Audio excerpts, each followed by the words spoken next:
Hi, welcome back, everyone. This is your friend Greedy Fanfics, bringing you another fanfiction. Today, we're diving into the 5th part of What If Deku Had a Super Copy Quirk. All credit for this story goes to December King, so please support them by checking out the link in the description for more details. Don't forget to give this video a like and subscribe to the channel if you want more content like this. Now, let's get into the fanfic. Skeptic grinned widely as he pressed the last key on his keyboard. With that last command sent to the array of satellites he had under his control, he would be able to wreak havoc across Japan. By carefully deorbiting them with precise timing, he would be able to cause immense damage anywhere on the planet. And of course, his first targets would naturally be the headquarters of the Commission and the students' dorms of UA High. With one stroke, so many of Destro's enemies would soon be felled. Hopefully, Midoriya would be among the casualties, because otherwise the cause of liberation was doomed. It had been several weeks since the defeat of the Liberation Front, and right now the UA first years were busy participating in their sports festival. Now was the time to strike in order to break the fragile illusions of peace and security that the heroes had worked so hard to rebuild. In 45 minutes, the headquarters of the Hero Public Safety Commission and Class 2's dorm would be wiped off of the face of the planet. Toyamasu reached for a bottle of champagne, popping the cork and filling a flute halfway with it as he prepared to watch the chaos he had caused. Everyone in Japan was rightly freaked the fuck out. A satellite had crashed right into the headquarters of the Hero Public Safety Commission, while another had been narrowly stopped from hitting UA's campus. It had barely been a month since the end of the war, and the citizens had only just started getting back into the rhythm of normal life in their superhuman society. A big thing like this was not what any of them in their right mind would want. So it was no surprise when the Hero Commission announced that they knew the culprit responsible for the attack, the escaped Paranormal Liberation Front Lieutenant, Chikazoku Toyamasu, alias Skeptic. As the number 2 hero and a member of the commission himself, Hawks was naturally tapped to lead the task force meant to hunt him down, with some upperclassmen and recent graduates of the country's top 3 hero schools tagging along as well. In the meantime, the number 1 hero would personally be at the sports festival working security to reassure the public that things were still safe, with several other big-name heroes helping out by patrolling the rest of the city while he focused his efforts on keeping the spectators safe. Few were anything less than confident that the heroes would be able to capture the last remnant of the Liberation Front. After all, the task force was not only led by Hawks himself, who had a long and distinguished reputation as a pro-hero that spoke for itself, but he also had some of the most promising young heroes who had fought in the war as his subordinates. The volatile hero Dynamite, the extreme hero Pyrofrost, and the can-do hero Deku had already made a name for themselves as UA's new Big Three, and they were not the only young veterans on the squad. Lemillion of the recently renamed Lemillion Agency was fighting alongside them, as was the long-presumed dead hero Loud Cloud and the current number 3, Best Jeanist. With such a star-studded group, almost no one thought that there would be any way that Skeptic could escape. After all, even if the younger heroes still learning at UA didn't quite have the investigative skills of a real pro, the more seasoned pros definitely did. Hawks and Jeanist were more than skilled enough to make up for their young colleagues. What no one on the street knew, of course, was the deeper agenda that was at play. The Commission had given Hawks the authority to choose who he wanted on the task force, outside of Midoriya, who they wanted for their own reasons.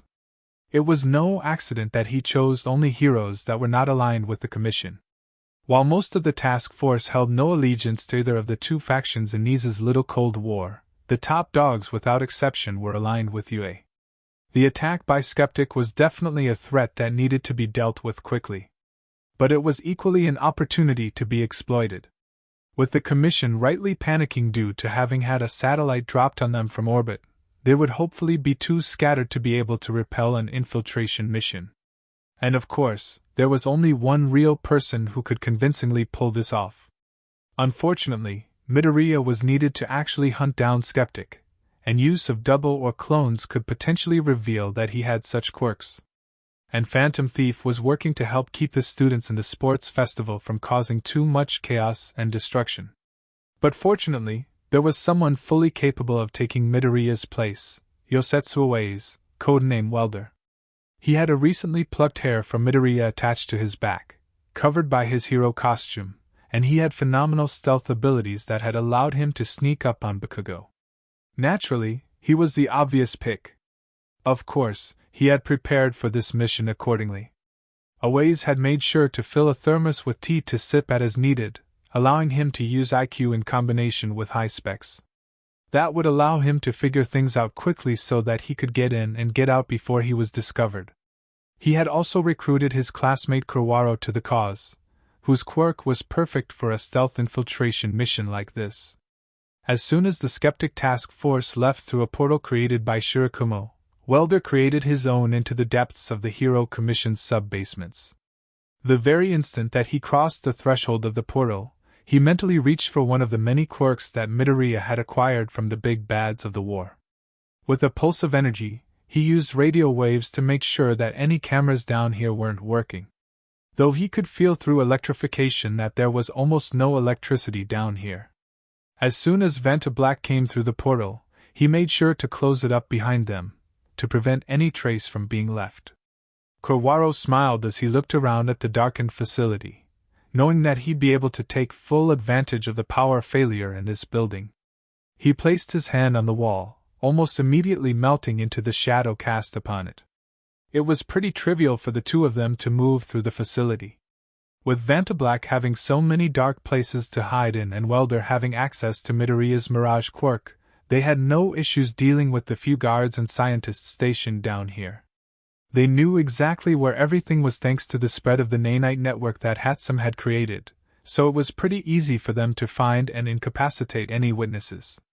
Even if they failed in their current objective, which was unlikely at this point given how well they had prepared for this mission, they would still have eyewitness accounts about the Commission's illegal bioengineering operations. While much of Midoriya's collected evidence was more than enough to not only shut down the Hero Commission but lead to an almost guaranteed death penalty for the top brass, there was one major area of concern. Since Midoriya had been focused on making sure to keep his past self alive during the previous 16 years, they had little to no records of any recent wrongdoings tied to the current administration. And the collected intelligence about the Commission's genetic engineering program was not admissible in any court without revealing the fact that fucking time travel had taken place. Without such evidence, the decades' worth of documentation he had gathered could easily be dismissed due to the statute of limitations, while the blame in Hawks and Negan's testimony could be simply passed on to the specific employees directly responsible for their mistreatment. That was what Quirk's job was, to get his hands on the Commission's internal records, which were more within the statute of limitations. ᴡᴇ's focus was on rescuing the children that the Commission was creating and growing, both because they were living proof of their misdeeds and because they were children, not weapons. They deserved a childhood rather than a life of thankless and gruesome work cleaning the underbelly of Japan. So he was using Midoriya's copy of Warp Cloud to transport the sleeping children to a prearranged rendezvous point where they would be picked up and brought secretly to a children's hospital so that they could be looked over by doctors. After that, perhaps they would go up for adoption or become wards of UA like Eri and Ikari. While the infiltrators were busy robbing the Commission blind of their most valuable resources, a terrible situation was developing outside in ᴡᴜ. Skeptic had deorbited another satellite, targeting the makeshift holding facility that they were using while they were preparing to build the replacement for the fallen Tartarus super prison. Thankfully, none of the major lieutenants of the Liberation Front had escaped, since they were being held in an entirely different part of the facility than the general population with 24/7 quirk suppression. Still, having hundreds of villains roaming the streets was nothing short of a massive disaster. The entire ᴡᴜ area went into lockdown, something that was easier to do given that the sports festival had ended a few hours before. Naturally, the heroes of Japan had quickly jumped into action, with the Ingenium Agency taking the lead in directing their operations. Ingenium's younger brother Turbocharge brought several dozen UA upperclassmen to the family agency, from all courses. Tensei was more than grateful to Tenya for his help, especially with how many technical problems that they were experiencing thanks to the deorbited satellites. Uravity, Invisible Girl, Can't Stop Twinkling and Tailman had all been deployed into the field to phenomenal results. Uraraka had been able to single-handedly take care of a whole mob of Meta Liberation Army loyalists who had joined up with Shigaraki, effortlessly levitating the whole crowd into the air before letting them drop. She had been careful to make sure that the force was only enough to render them dizzy or at the most unconscious. But still, she was definitely a powerhouse and a force to be reckoned with on the battlefield. Hagakure was getting an equal amount of recognition from her fellow heroes, as her newfound ability to control her light refraction field allowed her to not only reveal herself and surprise her enemies, but even make herself look like other people. She had been able to trick Muscular into surrendering at the sight of a veritable army of heroes led by Midoriya, when in reality it was just her and Ida. Ojiro was extremely proud of her for that, though he sported a noticeable blush on his face. As did she, for that matter. Ochako realized that perhaps Tura had been lying when she'd asked about her feelings for the martial artist. Speaking of Ojiro, he and Aoyama were definitely putting in the work. With their evolved quirks, they were much more effective both in and out of combat. Mashireo's tail had not only changed in shape, but also in length, with a maximum length of about 3 meters. And Aoyama had not only all but eliminated his stomach issues, but had also learned how to fire off blasts of light through his eyes. True, it required him to concentrate, and he would have a blind spot at the point where he was aiming, but it was still a major step forward. Yuga was now being seriously considered by Snipe Sensei for sniper training, given how effective his quirk was for sniping. Similarly, Mirko had her eyes set on Ojiro as a fellow-tailed martial artist. Of course, they still had work to do for the moment. Skeptic still had yet to be caught by the task force, and the jailbreakers still had to be rounded back up. But everyone had confidence that they could do it. After all, even the symbol of fear had been defeated by the old pros working alongside the new generation. The civilians knew that together there was little that their protectors could not do. Enji sighed to himself in exhaustion. This last shift had been deeply tiring, but ultimately it was necessary. Being part of the top 50 was hard work, especially for those who had the mixed luck of being in the top 10. Of course, if all went according to plan, that might not be true for much longer. After an hours-long search, Skeptic had been apprehended by Hawks, Genist and Midoriya. And it was only natural that he would make a little speech as the #1 hero to reassure the public. The Commission had worked hard to suppress all public discussion of Toya's past, only discussing his actions. They made his cruelty sound like he had simply been born evil. As both a father and a hero, though he doubted whether he counted as either, let alone both, he could not let them lie to the public. So he had agreed to Nisa's suggestion of laying bare his past sins, fully ready to endure the public shame that it would cause him. Anything to make the world a better place for the innocents of the world, his loved ones among them. Since All Might had become a fixture on Put Your Hands Up radio, it had been simple enough to arrange for his address to the nation to be on the show. He was currently backstage, waiting as Hisashi talked to one of his callers live. In about 5 minutes, the scheduled interview would begin. Soon after he finished, Hawks would post that he was going independent from the commission. That would begin the slow falling of the dominoes that led up to Yue's legal team taking the commission before the Supreme Court with a mountain of evidence the size of Gigantomachia. He saw one of the off-stage lights switching color and stood up, knowing that that was his signal to get ready to come on stage. And sure enough, he could hear President Mike giving his usual closing words to the caller he had been talking to. Enji stood there in the wings, waiting for Hisashi to introduce him before walking out to the applause of the studio audience. This week's show was being televised since he was doing a public address here, and people had paid quite a premium for seats. Unbeknownst to them, they would get a bit more than they had bargained for. Endeavor walked on stage, all smiles for the cameras even though he knew what he was here for. All Might sighed to himself in exertion before looking towards Hawks. It was lucky that the winged hero had intervened when he had, or Tashinori would be dead right now.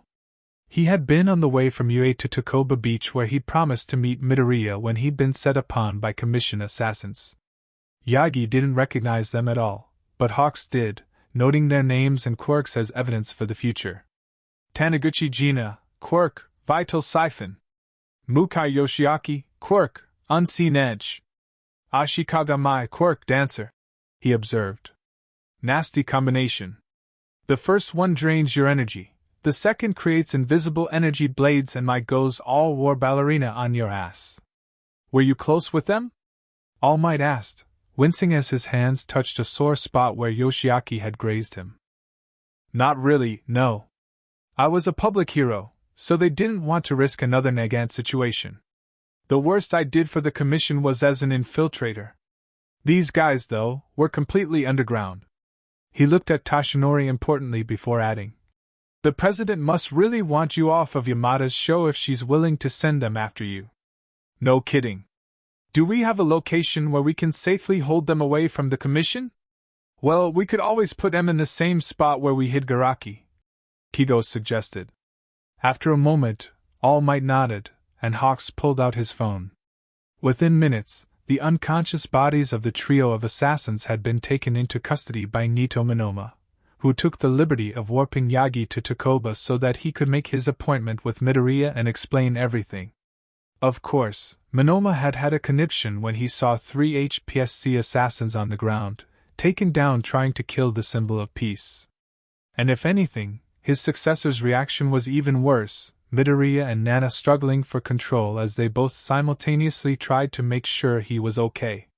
For a brief moment, he tried to argue against them, but he quickly realized that it was pointless and just gave up.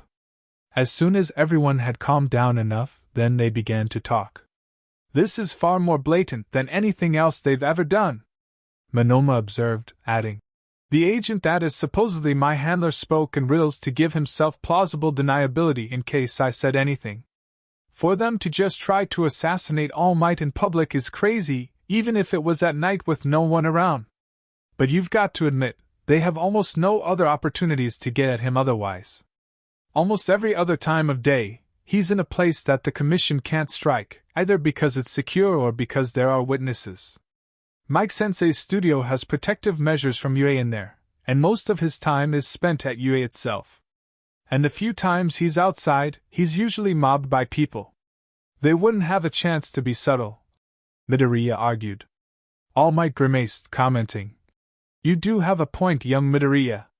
What happened right now was just a perfect opportunity for them. It was around dusk, and I was headed towards the beach to meet you. Almost no one goes to the beach in the late hours of the day. Hell, very few people are anywhere near that area at that point. We're just lucky that you were attacked before you met up with Midoriya, Monoma observed. Because for as strong as Chosen One is, I doubt he'd be able to protect you for long. And you remember those syringes we found with the sedatives in them? I'm pretty sure that Yoshiaki could have got Midori with one of them, and then they'd have him without needing to break into UA. That was a very sobering thought. It was very fortunate that Hawks had arrived to turn the tides, or else Yagi would be dead and he would likely be in the clutches of the commission. Yet, even as he processed this uncomfortable thought, Midoriya remained focused on the task at hand. Reaching out with his right hand, he called upon his grandfather's quirk, laying his palm on the foreheads of each assassin. He gasped as he felt the electrifying feeling of new quirks entering into his void, before getting a grip on himself. Izuku looked at Nito and gave him a short nod full of information. Monoma understood, immediately opening a warp gate and leaving the past and present of One for All behind to spend time as mentor and student. Nizu was busy reviewing a few documents when a portal opened, and Monoma walked through. He was not fazed, of course, having been texted by Hawks about the assassination attempt.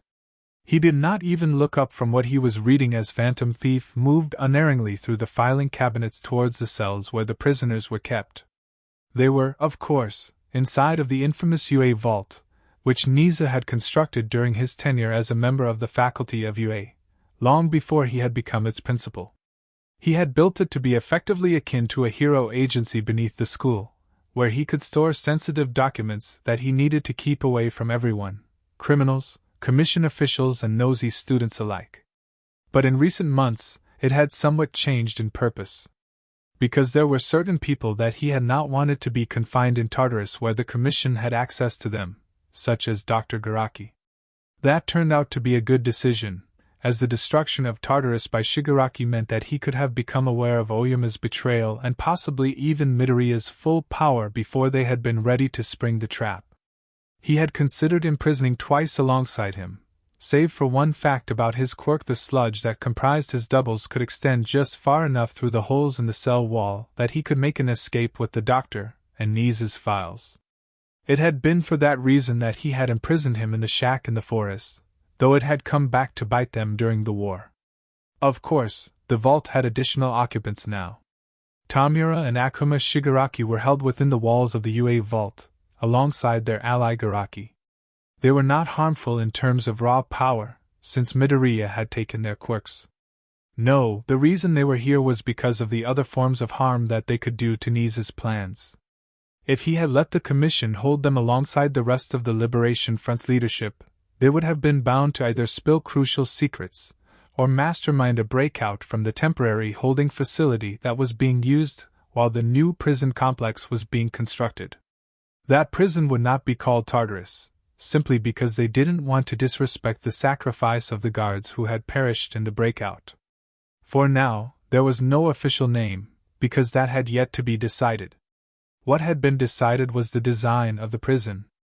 There had been a contest among the most skilled architects and engineers to design a prison complex that could withstand almost anything thrown at it, and a seafloor design had been selected. That was not even the wackiest one that had been proposed.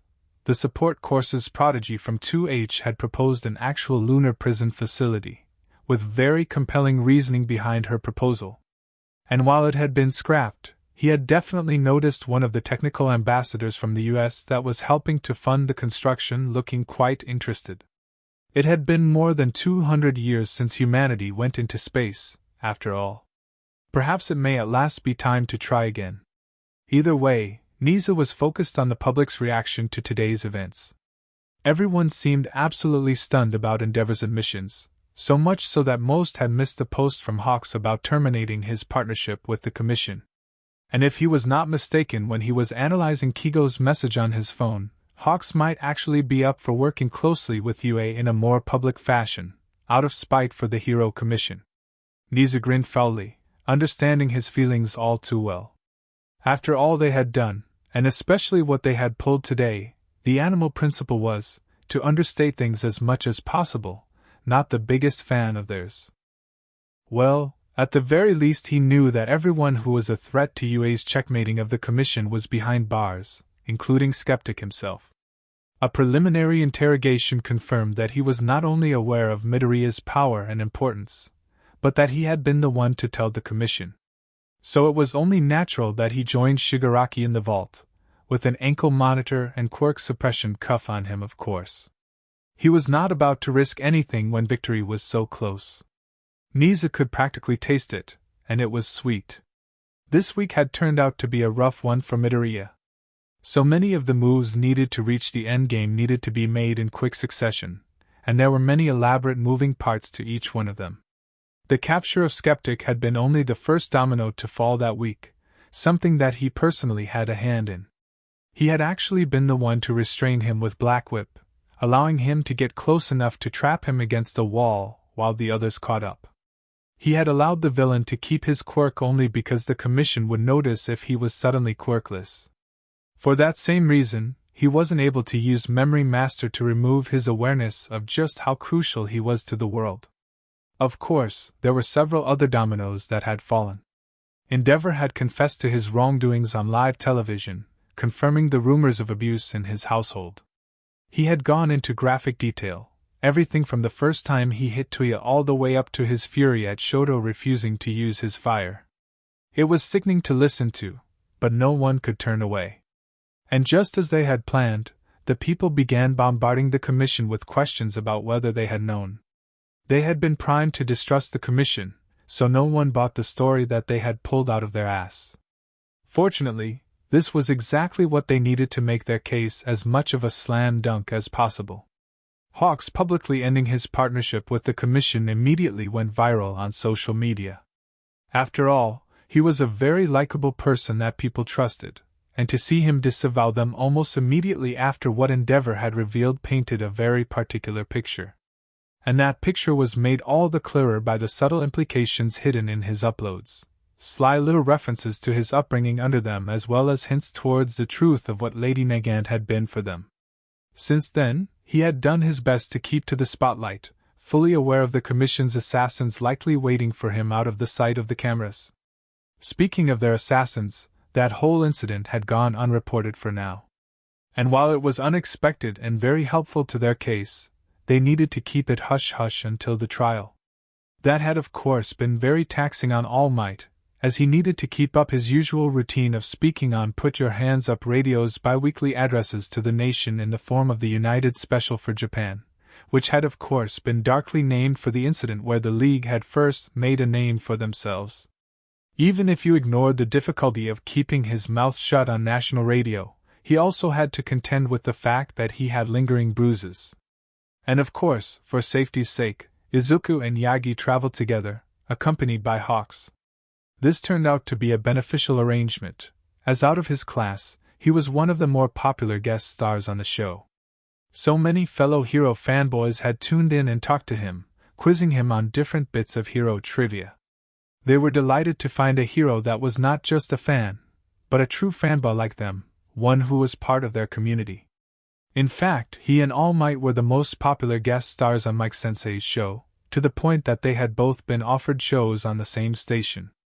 Of course, they couldn't do that for scheduling reasons, but the offer still remained. Earlier on in the day, the two of them had talked about quirkless discrimination and the issues of the unquirked community.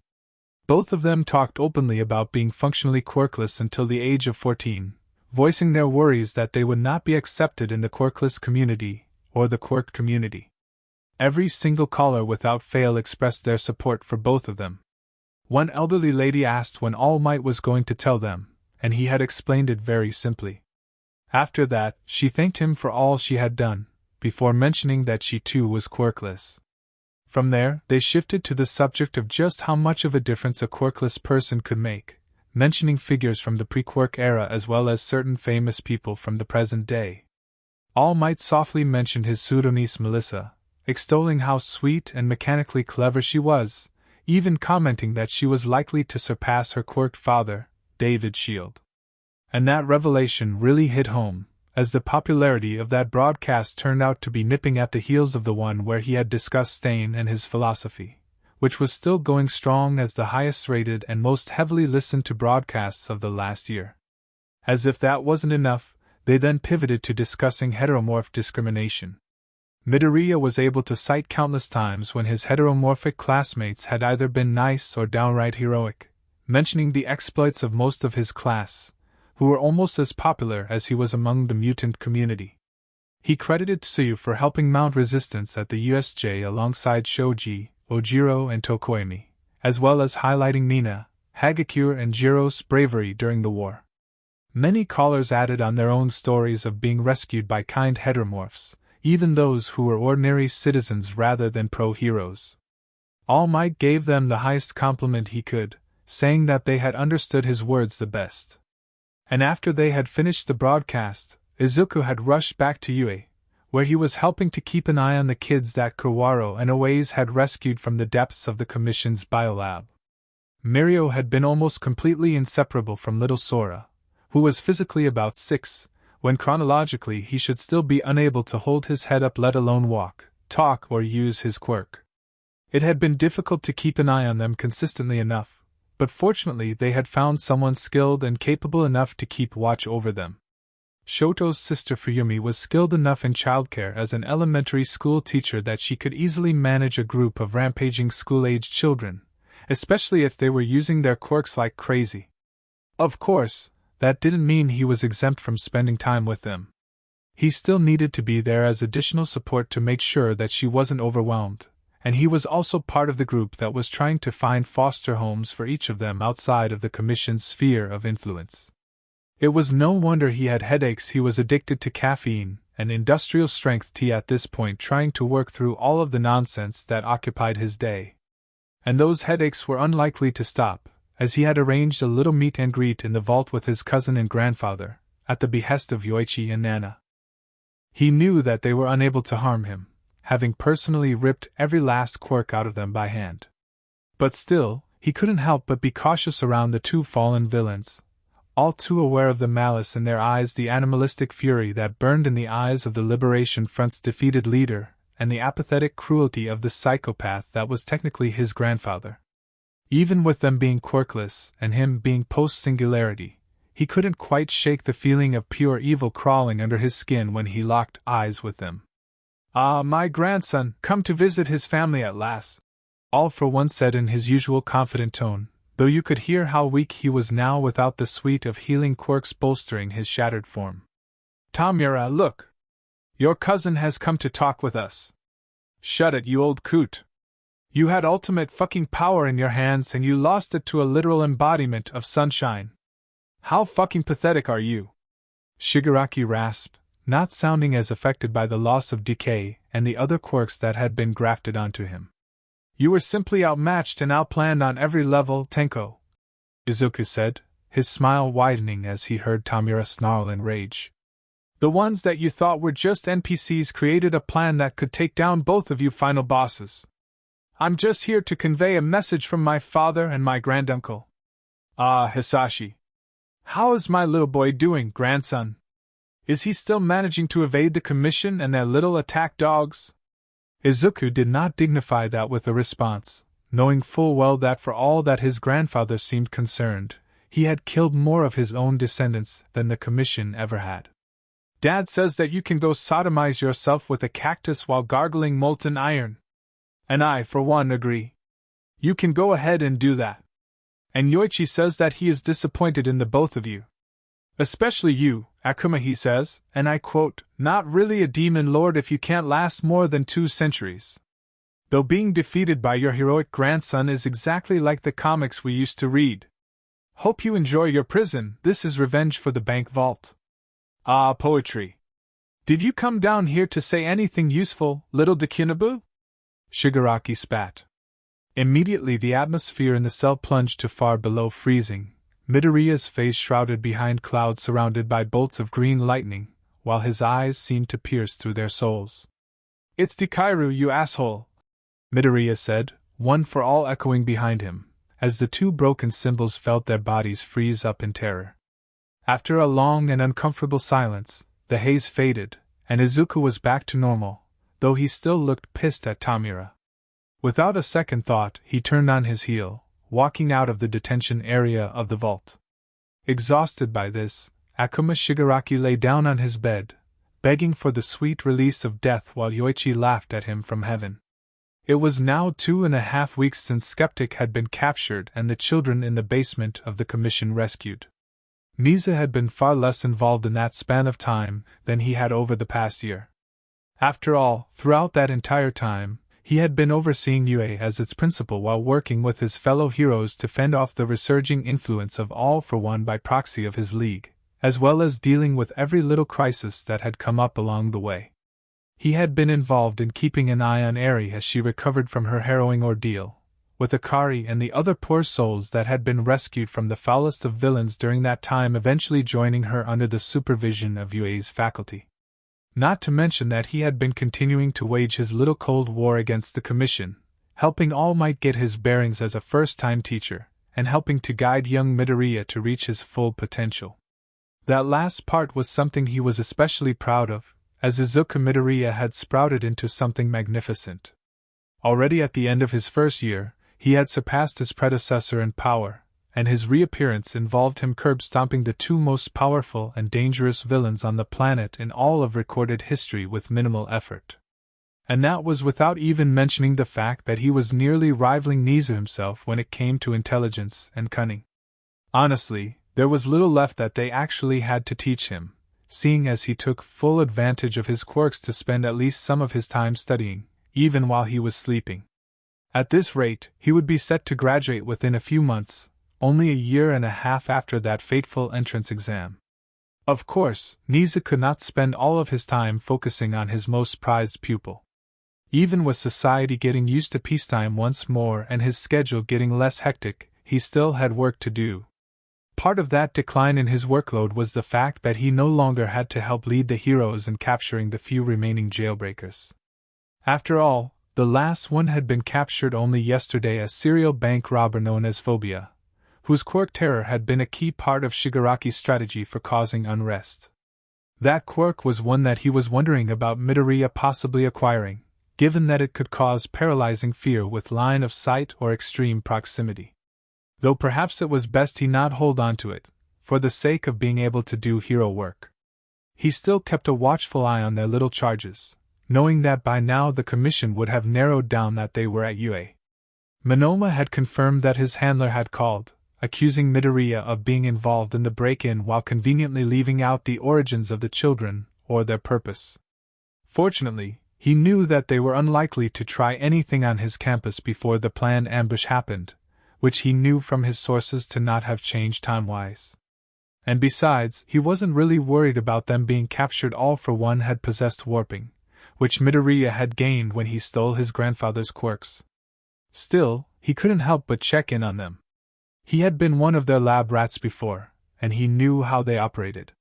He growled to himself in a guttural fashion as the phrase crossed his mind, not wanting to think about his time as one of their test subjects. His bad mood continued, as his instincts were drawn to the fact that they were children, just as he had been then. They did not deserve to go through anything like what he had been through. The scar that passed over his left eye was not even the worst of it, and he hoped that they hadn't experienced such trauma. It took quite a lot of willpower to remind himself that they seemed fine for the most part. After all, the children had been biologically engineered, with little to no memories of anything before their rescue. So far as Recovery Girl knew, for many of them, it was their first time being conscious. Though they were disturbingly perfect 3 to 6-year-olds with all of the expected milestones like walking, talking, bladder control, and distinct personalities.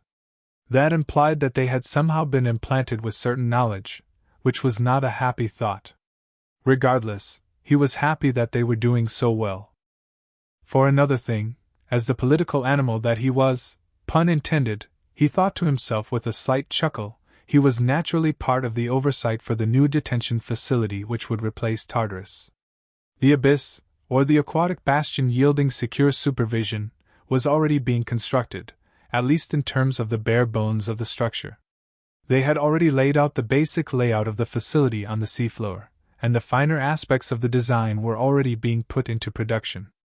After the devastation that the Paranormal Liberation War had caused, it was a relief to have such major projects like a new detention facility to revitalize their industry.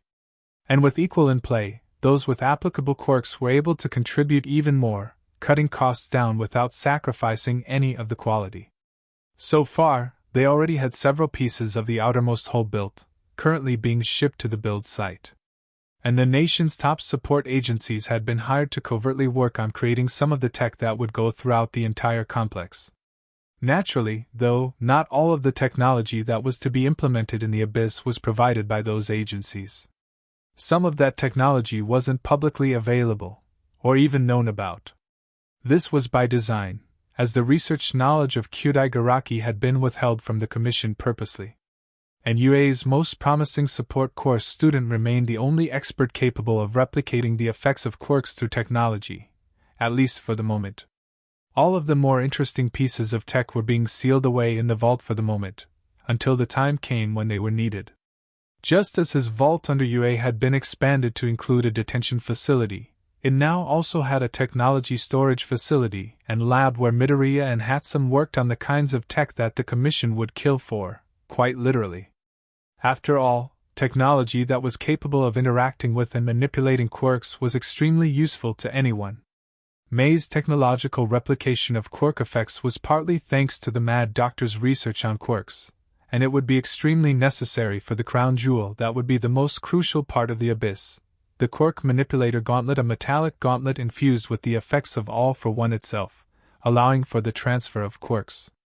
Garaki's knowledge would be of equal use for quirk storage as well, as he and he alone had been able to store quirk factors outside of a living host, something that would be ideal for a prison system.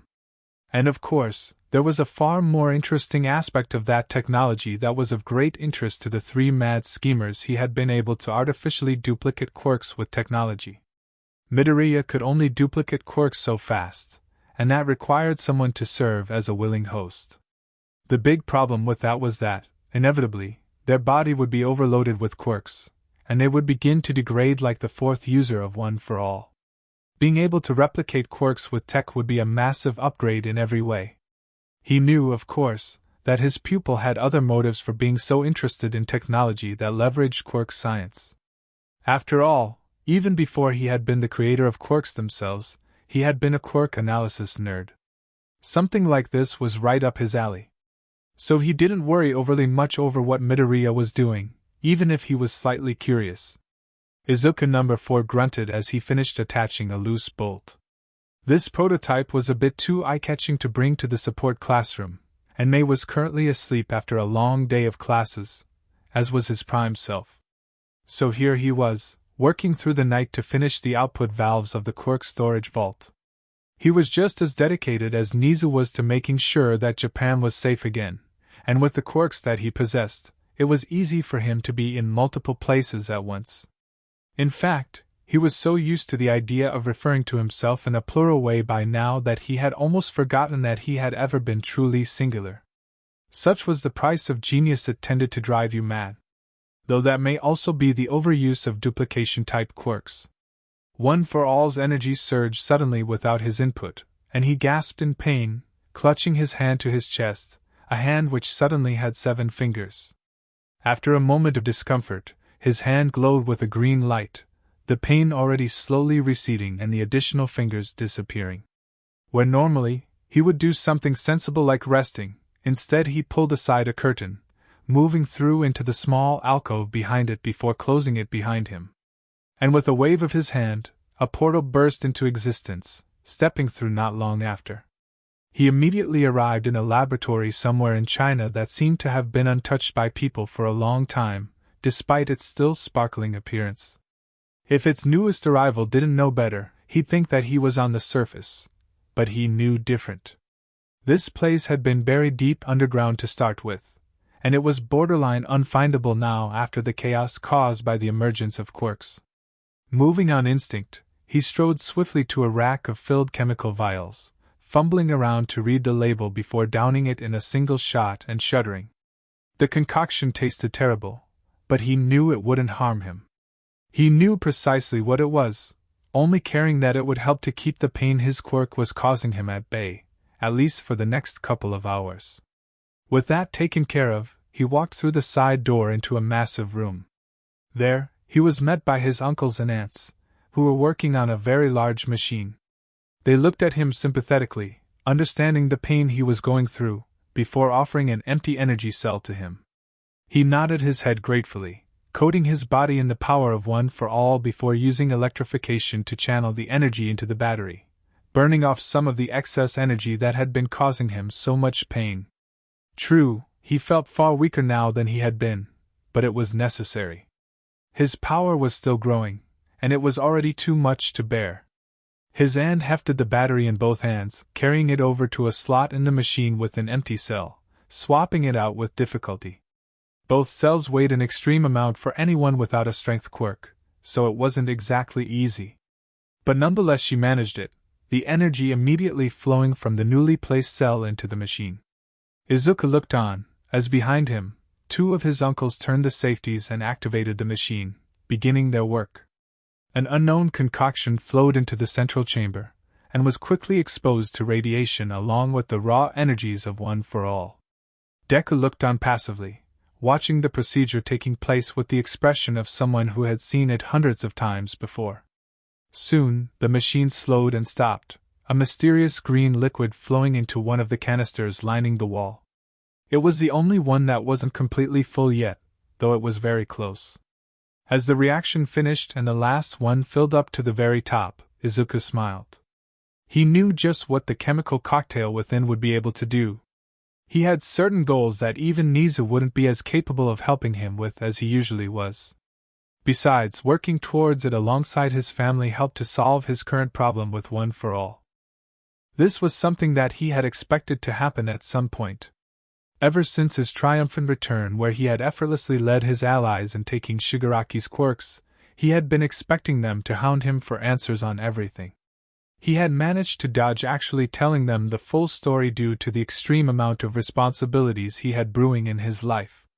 But now, with nothing major left for another week or so, his classmates finally had the opportunity to learn the full truth of what had happened. It was not just his classmates there, to be fair. The entirety of UA's faculty was there, alongside Class 2B, lemillion, Nijire, Suneater, and his own parents. All told, there were roughly 60 people present, eager for him to spill his guts. And spill he did, starting from the moment he had disappeared into the past. He shared his conjecture as to how he had managed to fling himself 12,000 years into the past, which seemed to work with his own understanding of all the quirks he had. After that, he skipped around, detailing the parts that were crucial to his return. He mentioned that he had been the mastermind who had caused the dawn of quirks, using his time and his horde of quirks to delve further into quirk-related biology.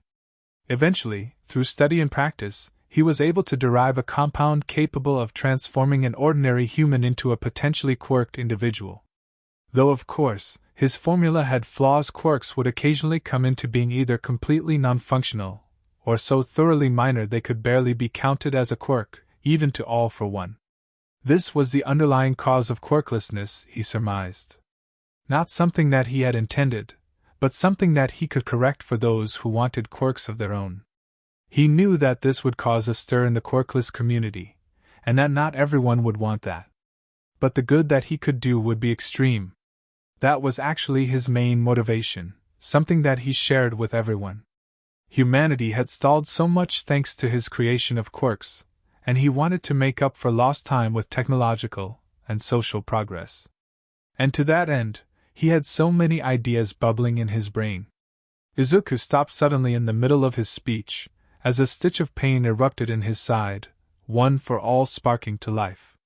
He groaned in pain, trying to keep himself from screaming as he fought against his body's attempt to transform. All Might, Recovery Girl, and his parents were rushing up to him in alarm. As he desperately rifled through his pockets, his hands found a vial of the concoction that would keep his condition at bay, raising it to his lips and downing it in a single gulp. "What the hell was that, Aizu?" his father asked in shock. "Are you okay?" "No," he grunted painfully as his symptoms began to subside, his vision clearing. Recovery Girl took the vial from his hand, looking carefully at it.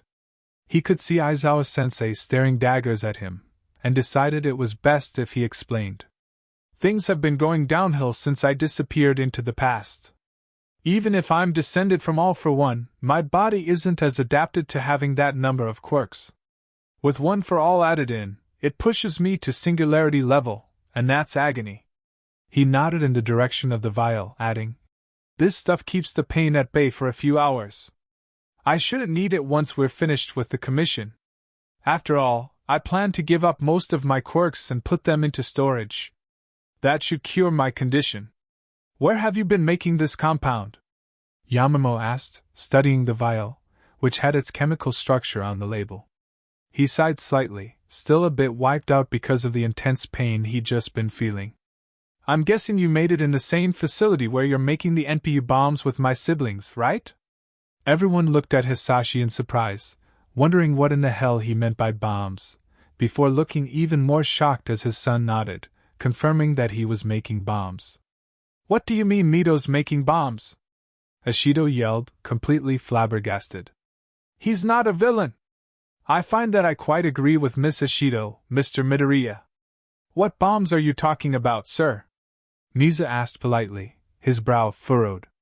Midoriya's father sighed, closing his red eyes and shaking his light green hair. "There's something he came up with alongside my siblings. He wanted to come up with a way to stop quirks from getting stronger, to prevent the singularity. They're based on the Humarized bombs, but they use a quirk-altering compound that stops them from compounding in power. Isaac called them non-plus-ultra bombs. Only he can make them, since the active compound requires exposure to One for All's energy to create, and it helped him deal with the energy bleed just like the serum did. That makes sense. Since he's the reason quirks exist, there would be no way he'd let something like the singularity cause us a problem," Aizawa observed drily, though he still looked slightly irritated that his main problem child was still causing trouble. "Is there anything else we should know?" asked Kaminari, who was uncharacteristically serious. "Yes. There's a lot of little plans that I have up my sleeve. For one thing, using ⴅ and overhaul to help people deal with quirk-related issues, even switching their quirk for one that they would prefer. There's also finding a way to make oaths of office physically binding, going to the moon, maybe even finding a way to safely pass on one for all." Everyone's jaws had dropped. Even one of those would be a legendary accomplishment worthy of the history books for anyone else. For Midoriya, they looked comparatively tame. After all, he was the literal creator of quirks, as well as All Might's chosen successor, the rising symbol of hope. But before anyone could say anything, Midoriya simply stood up, asking for a return to normality. That request was one they were happy to grant, given how little his classmates had seen him. The others, of course, made their way to an adjacent conference room to discuss the absolute insanity that was Izuku Midoriya. The president of the commission was fuming in her office. No one had dared to come near her office, given that she had a loaded pistol on her, which she had fired several times over the past weeks. Of course, she had good reason to be so furious during Skeptic's brief reign of terror. They had been invaded by some of Nise's cohort. It was obviously not Midoriya or Ⴡⴇ who were the only two they knew could pull off a heist like this, and also conveniently accounted for because of their part in hunting down Skeptic. And Monoma, the only other rational suspect due to his copying quirk, was their sole agent of influence within UA. His file indicated that he seemed willing to work with them, and it was doubtful that Nise would be aware of this. Though, as always with the rat, relying on face value assumptions was never a good idea. Regardless of who exactly had done it, the Commission's classified bioengineering department had been raided. Every one of their guards had been knocked unconscious, and thanks to the satellite crash that Skeptic had caused, their security network was down. With the intruders having been as careful as they were, there was absolutely no evidence that pointed towards their identities or locations. The only real evidence of the break-in, besides the fact that every one of the security personnel had been knocked out, was the fact that every single one of their assets had been broken out of prison. Of course, it was entirely possible that it was not Nise who had raided them. But considering all those who had such capabilities, now or in the past, the UA faction of heroes was the most likely culprit. After all, even the National Security Council was completely unaware of their less-than-legal activities, thanks to their control over the Public Security Examination Commission. In addition, since Hawks had defected away from them, it was extremely likely that he had traded information about them to his new allies, though the precise means as to how he had learned about something he was not cleared for was not exactly known to them. Regardless, it did not truly matter. This simply made their upcoming raid of UA all the more important, as in addition to capturing Midoriya and getting a form of vengeance upon these uppity heroes, they would also recover the assets that they had invested so heavily in and thwart Nise's most devastating attack on their agency to date. What was a concern was the implications of Hawk's defection, and the proof that Nise now had. He had struggled against them for decades, never quite nailing them even slightly. But with all that he now possessed, it was entirely possible that he may have not just a solid case, but a strong one against them. And given the environment that All Might and Present Mike had cultivated, despite the Commission's attempts to stop them, their agency would be finished should Nise's faction be allowed to present their case unopposed. Assassins were out of the question. Heroes were by definition public figures, especially those who were part of UA's faculty. The most irritating part of this for the President was the fact that her options for dealing with the rat had been systematically eliminated.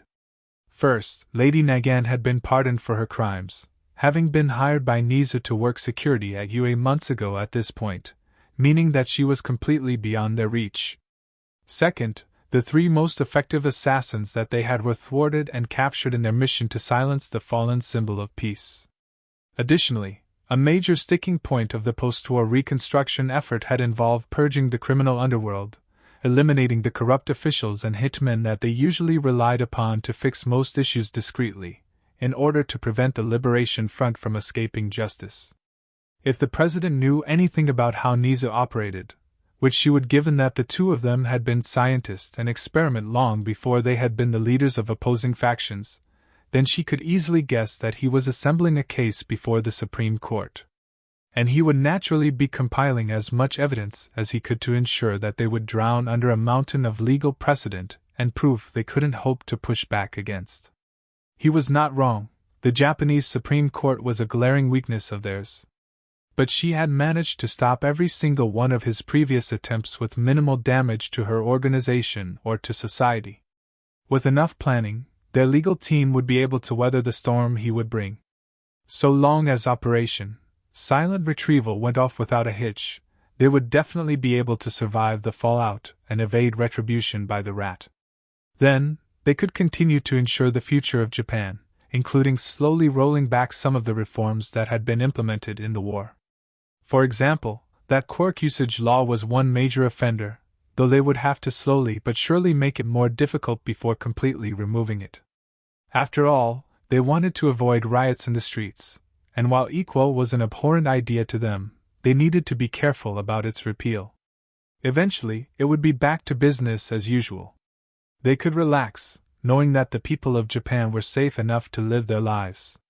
Perhaps they could find a way to discredit ᴡᴇ and his staff, finally removing one of the few obstacles to ensuring Japan was truly safe from evil. And then, once Japan was saved, they could begin expanding their influence, working with public safety commissions the world over to rid the world of evil through their own methods.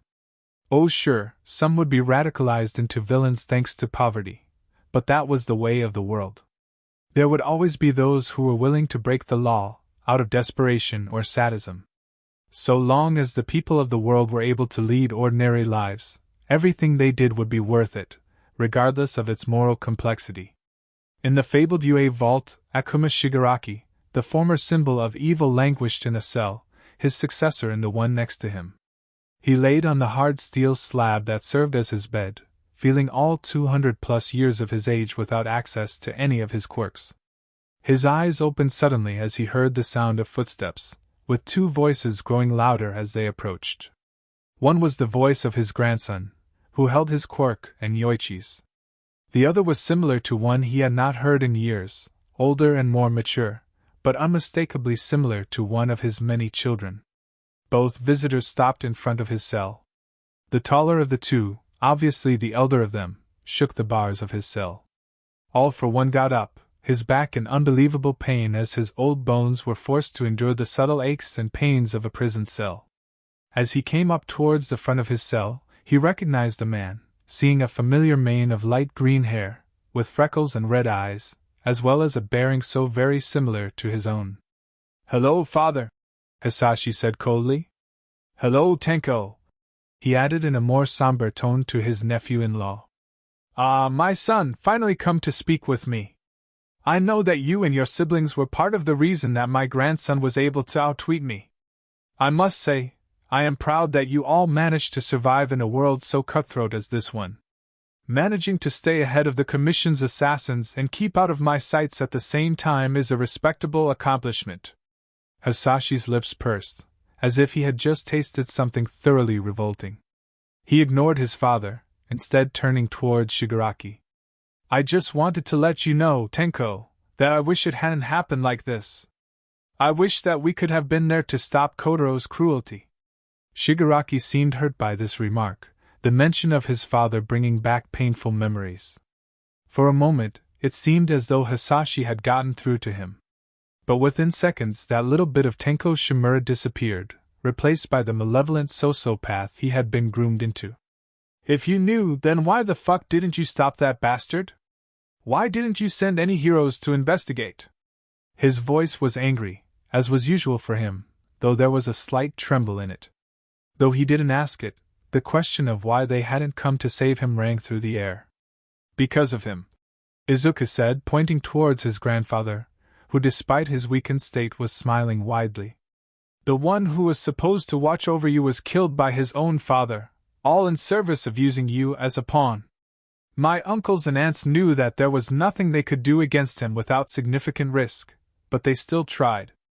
Every attempt they made to drive a wedge between him and your father failed, every investigation stopped before it could start, and every child services report that your neighbors made mysteriously disappeared.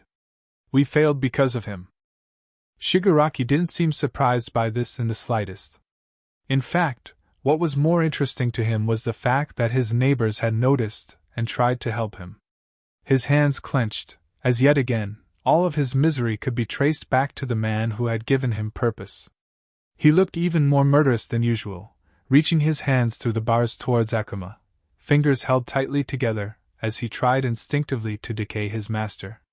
Of course, without any quirks, the most he could do was strangle the symbol of evil, and the cinderblock walls of the cell prevented him from getting close enough to do so. Frustrated, he flopped down onto his bed, groaning in pain from the sudden drop. All for One, by contrast, seemed extremely smug, obviously very pleased with his dark handiwork. Hisashi seethed when he saw his father's cruel face, sparks spewing from his mouth as he huffed, trying to keep his fire breath and his temper under control. Instead, he closed his eyes, steadied himself, and punched his father in the face. He smiled as he heard the sound of a cracking bone, knowing that he had managed to get some measure of revenge against his wicked sperm donor. Of course, the wound would not last, his son already rewinding the injury to prevent All for One from peacefully slipping away into the arms of the Reaper and avoiding his punishment. But since he had lost emotional control and he had already said what he wanted to say to Tamura, there was no point in remaining here. After all, Class A was doing some training today, and they were also going to be spending some time together tonight. Naturally, he had been chosen to chaperone both of these group activities, given that he was both a quirk counselor and a parent. So the two of them left the way they had entered, all the while hearing the cackling of Shigaraki as he laughed at his sensei's misfortunes. The quirk training was naturally the more interesting of the two events, at least from Hisashi's point of view. After all, just like his father and Izuku, he had a deep interest in quirks and figuring out their mechanics. So helping the next generation of heroes figure out the specifics of their quirks and leveraging them into powerful techniques was naturally heaven to him. He had been the one who had devised Hagakure's current training regimen, which was focused on improving her control over light refraction, specifically in her newly demonstrated ability to create illusions. And while it had been Izuku and Nizu who had devised the plan to help Ojiro get a grip on his newly unlocked tail-shifting abilities, Hisashi had been the one who had helped develop Aoyama into a formidable sniper. Thanks to Overhaul, Yuga no longer suffered from energy leaks in the slightest. Plus, under Midoriya-san's tutelage, he had extended his technique of firing beams of light from his eyes into being able to produce lasers from his palms, eyes and mouth in addition to his stomach. Right now, he and his baby boy were currently working on helping Ochako work with her quirk, which had evolved in a pretty standard way for 5-point touch quirks. Zero gravity's effects could now spread just like decay, and she only required a single finger now. She could even mentally control who was affected by it, which was something that would be extremely helpful for avoiding friendly fire. "Hey Ochako," Izuku began after one of her routine exercises. "I know we tested this before the war, and it didn't work then, but do you think that it might be possible for you to increase gravity?" Uraraka seemed pretty unsurprised by this request, almost as though she had been expecting it. Midoriya activated Float, levitating 2 feet off the ground. She was used to this little test, never able to pull him back down to earth even slightly. But nonetheless, she tried, placing both hands on her friend. To her utter disbelief, Midoriya dropped to only 6 inches above the ground. Izuku looked just as shocked, his fluffy curls now stuck flat against his skull. He visibly strained to rise higher, and he was slowly able to gain height, but it was not as much as he was usually capable of. They cancelled their quirks, thunderstruck, before Ochako kissed Izuku on the lips and hugged him tightly. As they broke apart, they both blushed profusely. Todoroki cleared his throat nearby, drawing their attention. "Uraraka Ochako. That was amazing. You were amazing," he said candidly, switching to her given name since they were close friends at this point. He was noticeably blushing as he looked at the two of them, and Uraraka could feel a stirring sense of sympathy. She understood what it was like to be so love-struck, though she was fortunate not to have gone through as much shit as Shoto had been. Ochako had always admired his determination to be his own hero separate from his father's expectations, though she had stronger feelings for Midoriya. But maybe she didn't have to choose one over the other. "We'll talk about us later," Midoriya said sagely, his face noticeably still pink. "For now, let's focus on your quirk. It's a little inaccurate to call it zero gravity now. I think gravity shift makes more sense." "That's a good idea," Hisashi commented. He had also submitted ideas for the renaming of quirks when needed. Aoyama had gone for Starlight Spectrum, whereas Toru had chosen Spectral Mirage. Ojiro's simple name of Tail was enough for now, though he was considering changing it to Tailed Beast, a suggestion made by Kaminari that the martial artist had grown fond of. The two green-haired geniuses conferred with Shoto and Ochako, trying to design a good way to improve her control over her new power. Eventually, they decided that having Shoto use his fire to hover in the air would be a good idea, as it would also help him train that same skill, which was one that Endeavor had mastered over his long career. The rest of the day's training was pretty uneventful, save for Sato's own training montage.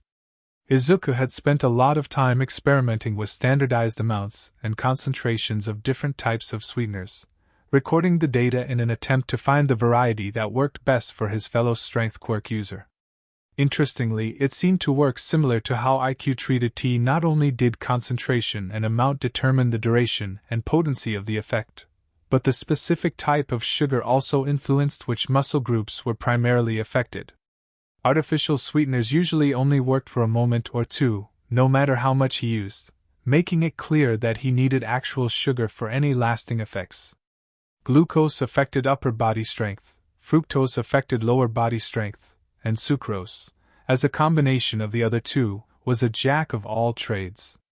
And it mattered where the sugar came from. Some fruit sugars could improve his agility and dexterity, while others could lessen the decrease in intelligence and hasten the recovery period afterwards. Of course, they still didn't have many detailed answers, but they would continue to work on it. Later that evening, Class 2A and 2B, with the addition of Hitoshi Shinso, made their way to a local skating rink. It was near the edge of Mizurufu, close to the city limit, but it was a high-quality establishment. Not only was there a roller skating rink, but there was also bowling and an arcade. It was safe to say that there was a lot of fun had by all that night. Ashido and Midoriya had a dance competition, which was surprisingly neck and neck, given that Midoriya had claimed that he didn't know how to dance during the school festival half a year earlier. In the end, despite Midoriya's vast improvement, he was no match for Mina, who retained her crown as the queen of the dance floor. Though she admitted he was definitely close to matching her own skill, which was high praise coming from her. The arcade played host to a tournament of hero combat, a spin-off of the classic Mortal Kombat series that had become a mainstay here in Japan. Heroes like Endeavor and All Might were there as playable characters, ready to fight for the title of #1 hero. With a 32-person bracket, with double eliminations, eventually it came down to the final four: Bakugo, Siro, Kaminari and Shinso. Bakugo was defeated by Shinso, who lost to Siro in the final match, leaving the plain-looking boy as fighting game champion. Notably, in the bowling alley, the Deku squad and the Baku squad had a major competition, with bets being made and favors being promised. It all came down to a showdown between Ida and Kirishima, who were surprisingly matched in skill, or rather, lack of skill. Ida slowly learned not to be as forceful with the ball, allowing him to take a slight lead. And his victory for the Deku squad was secured in the final frame, when Kirishima not only threw the ball into the wrong lane, but threw it through the roof. Of course, Yamamoto made sure to pay damages, pulling out a massive amount of yen and handing it to the manager as an apology. It was on the way back to Ue, where parents would be waiting to pick up those who were heading home with them, that Izuku, Shoto and Ochako finally discussed what had happened earlier that day. Words were exchanged and secret feelings were revealed. Everyone made sure to give their friends some privacy, out of respect. Eventually, the three of them agreed to start something of a relationship, though it was very much in the early stages. Everyone congratulated them, with Bakugo looking noticeably happy as he held hands with Kirishima. Kaminari looked on somewhat enviously, before looking fondly at Shinso, who was fast asleep on his shoulder. He then looked at Jiro, who was talking animatedly to Momo, while Tetsu and Kendo were cuddled together nearby. All in all, it was a good time to be alive. Things were good for the second-year students of the hero course. It was real shame that their lives would get so busy in a week's time, when the commission planned to bust into their school.